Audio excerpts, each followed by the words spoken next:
Tudo bem? Bom, esse aqui é a parte 2 do vídeo, parte um, né? E eu tava falando, o vídeo parte um só ficou parte um porque acabou a bateria do meu celular. Tô no mesmo dia aqui gravando, eu já fui na minha casa, peguei o carro para ir no supermercado. A caminhada já acabou, então agora a gente está aqui indo pro supermercado. Eu tava no ponto do parte um, falando sobre o segundo evento, né? Que é o evento com a Mariana e com a Giovana, minhas filhas, ontem, no chuveiro, eu dando banho nelas. E isso melhora aqui, acho. Mesma coisa. E aí então, eu tava num ponto realmente. Eu tava no ponto que eu tava falando sobre a questão da maturidade, né? Eu ter explodido e que quando a gente explode, toda explosão temperamental ou melancólica da nossa parte é uma imaturidade, né? É uma imaturidade brotando ali no corpo de adulto, né? Uma criança imatura brotando no corpo de um adulto. Eu tava falando nessa parte que eu soltei a escova de cabelo no chão e aí elas disseram que eu joguei a escova nelas, no chão, no pé da Gia, alguma coisa assim. Então, se você não viu o vídeo parte um, não tem como você assistir só esse e compreender. Enfim, se quiser assistir só esse, ver se é interessante o assunto.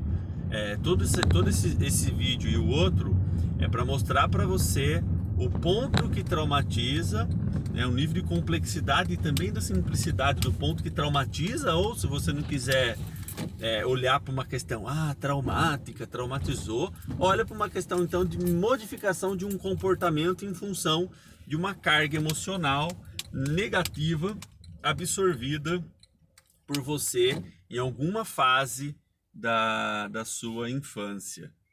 Eu cheguei agora no supermercado e vou parar o carro aqui no estacionamento para continuar gravando o vídeo. Então, é, lá no fato das meninas, o que acontece, né? A hora que soltei a escova, elas começaram a gritar e falar que eu soltei a escova, joguei a escova no pé delas, né? E, e aí eu saí do banheiro e fui tomar banho também. E a Camila chegou pra continuar o banho nelas. Eu fui lá, chamei a Camila, falei, amor, vai lá dar banho nelas que eu não consigo desembaraçar o cabelo da Mariana. Vai lá você. E eu tava meio irritado ainda, né? E aí a Camila foi lá. E aí eu entrei no chuveiro do outro banheiro e eu fiquei escutando a conversa. A conversa delas. Foi muito engraçado. Foi muito engraçado. Engraçado sim, né? Pra eu que tô aqui pegando a questão pra olhar pra isso, né? Mas pra elas não tava sendo engraçado. Engraçado no sentido de como é simples o processo do autoconhecimento. Como é simples. E como é simples a gente cuidar das crianças. Caramba, eu bocejando, acho que a caminhada gerou cansaço, hein? Como é simples a gente cuidar das crianças para que elas não tenham que ter tanto trabalho depois na vida adulta. E aí, retomando, o a Mariana, o que mais pegou para ela, eu escutando lá, foi o fato de eu ter feito aquilo com a Gi. A Gi tem 4 anos, né? As duas são bem parceiras de brincadeira. A Lara também é, mas a Lara já fez 11 anos agora, dia 12, essa semana. Ela tá cozinhando, já tá indo pra uma outra fase, numa pré-adolescência ali. Então ela ainda brinca com as meninas, ainda tem o lance da boneca e tal, mas tá indo pra uma outra fase. No novo ciclo, né? Aí o que que aconteceu? A Mariana o que mais pegou foi o fato de como que pode. Ela falou assim pra Camila: esse ponto eu não escutei, tá? Mas a Camila contou pra mim, essa parte eu não escutei, então ela falou assim: ó, a Mariana o que mais pegou foi assim: como que o pai pode ter feito isso com a Gi, tão pequena? Olha só, o pai parecia um monstro. Essa parte eu já escutei, parte do monstro. O pai parecia um monstro. A Giovana replicava também a questão, tudo que a Mariana falava, ela replicava. Meio papagaio, né? É normal meio papagaiar, né? Uma criança pequena sempre tende a imitar, né? E ir modelando o comportamento dos mais velhos. E é assim que a gente aprende a andar, né? Só pra você saber. Se você nascesse, se fosse jogado no chão, você não ia aprender a andar. Não é instinto não, tá? E aí, o... além disso, pegou o fato de eu ter parecido um monstro, de eu ter feito aquilo pra Giovanna, do pai não ter paciência. Que mais? Acho que foram os principais pontos. Mas aí foi uma conversa que ela foi tendo com a Camila e eu fui escutando. Nossa, acho que é melhor fazer o vídeo caminhando, né, gente? Porque com esses bocejos aqui, me perdoem.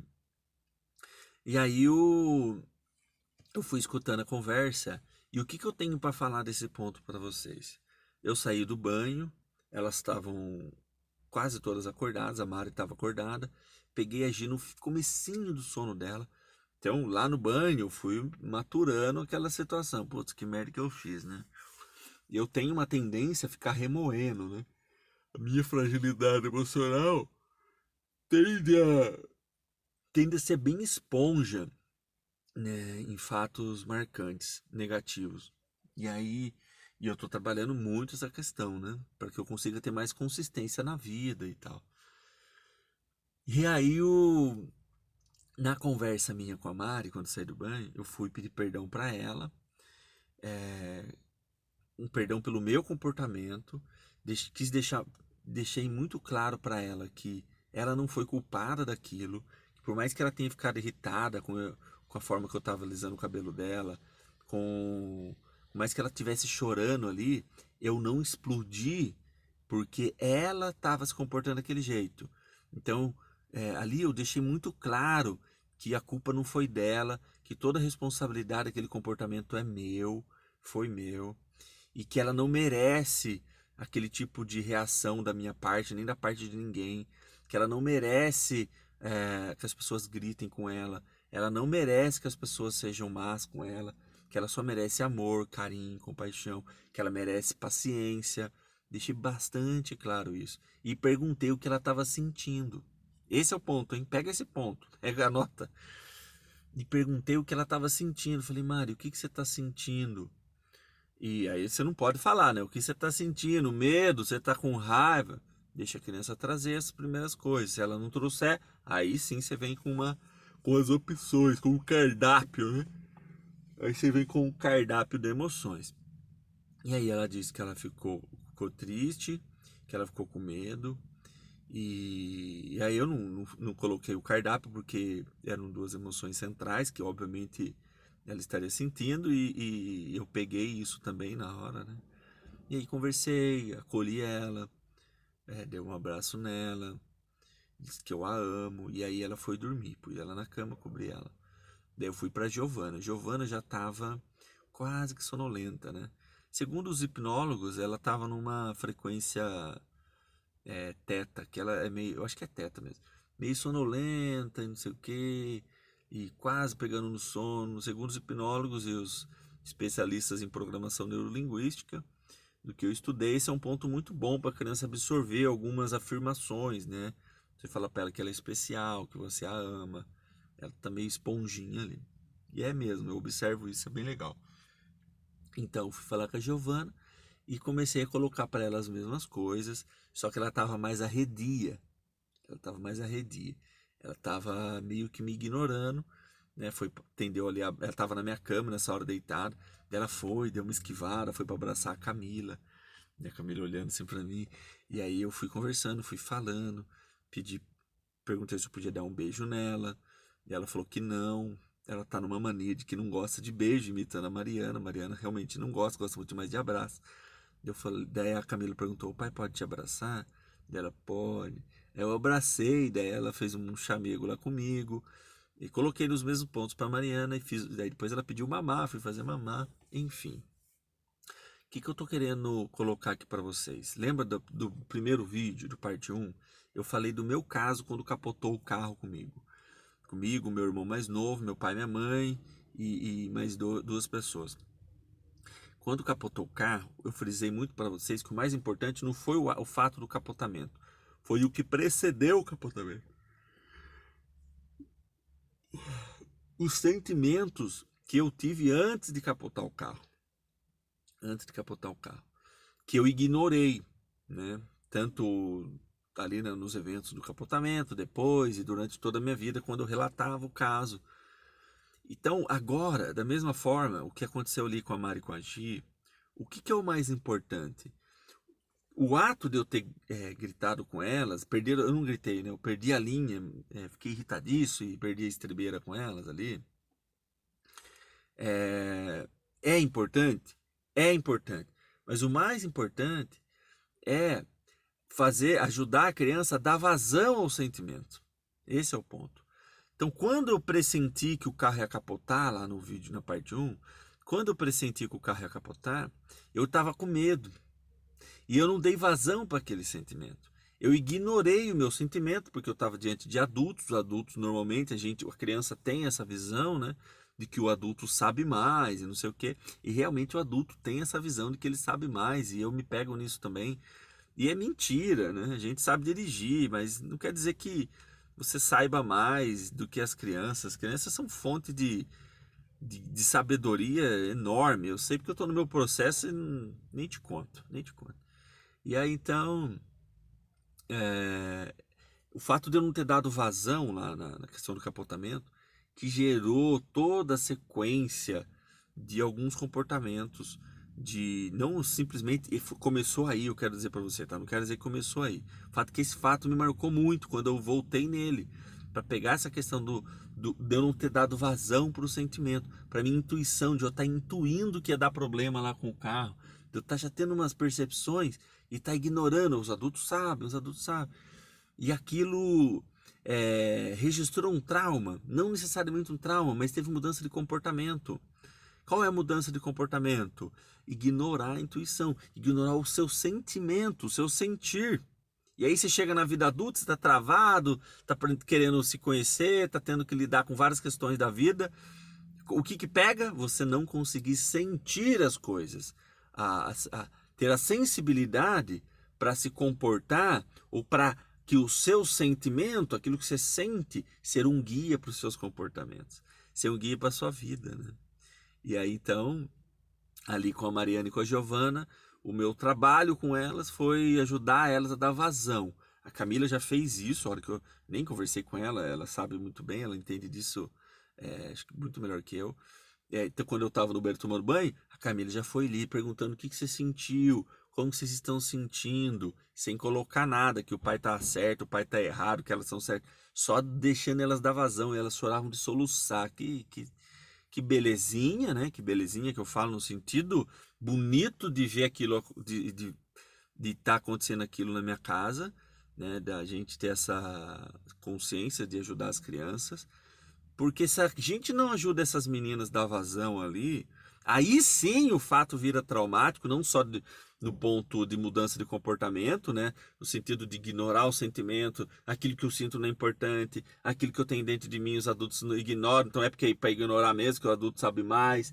Então não só nessa questão do comportamento, mas para no geral uma questão traumática de fato, tá? Né? Até na busca, quando elas forem buscar um namorado, quando forem casar, né? Quando forem criar os seus filhos. Então, essas questões que marcam deixam crenças. E aí você vai replicando isso para as crianças e elas replicariam algo muito, provavelmente negativo na vida adulta em função de não ter dado vazão àquilo que elas estavam sentindo, né, com o evento que eu causei ali, tá? Então, perceba, né? Eu coloquei vários pontos de uma questão para vocês tomarem consciência que você que é adulto, com seu filho, ajuda ele a dar vazão para o que ele sente, sem colocar coisas na boca dele e na mente dele. Ah, você deve estar com medo, né, filhinho? Não, não, não, não. Pergunta o que você está sentindo. Pergunta o que está acontecendo, o que está dentro do seu coração. Põe a mãozinha, faz ele pôr a mãozinha no coração. Seu coração como é que tá?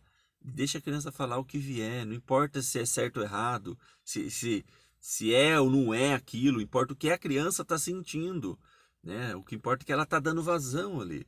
E, e é isso. É isso. Isso é lindo. Isso, eu falei da complexidade, da simplicidade. A complexidade é porque quando você está na vida adulta, imagina, gente, imagina. Eu com 36 anos hoje, tendo que resgatar isso tudo lá de trás.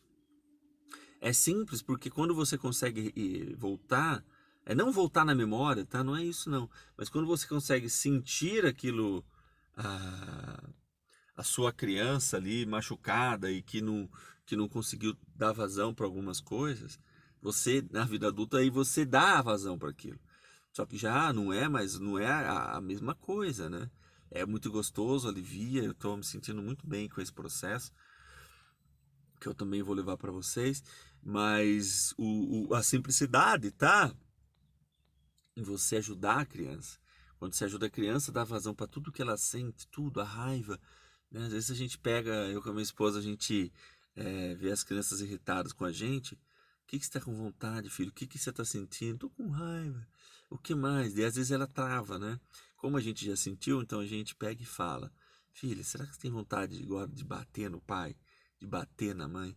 De matar o pai com a mãe? É isso que eu tô sentindo. Olha que incrível. Então a gente coloca crenças na cabeça das crianças de que não pode sentir raiva de pai e mãe, que pai e mãe é sagrado. E aí vai fazendo o quê? Aquilo que ela sente vai minimizando, vai sendo menos importante para a vida.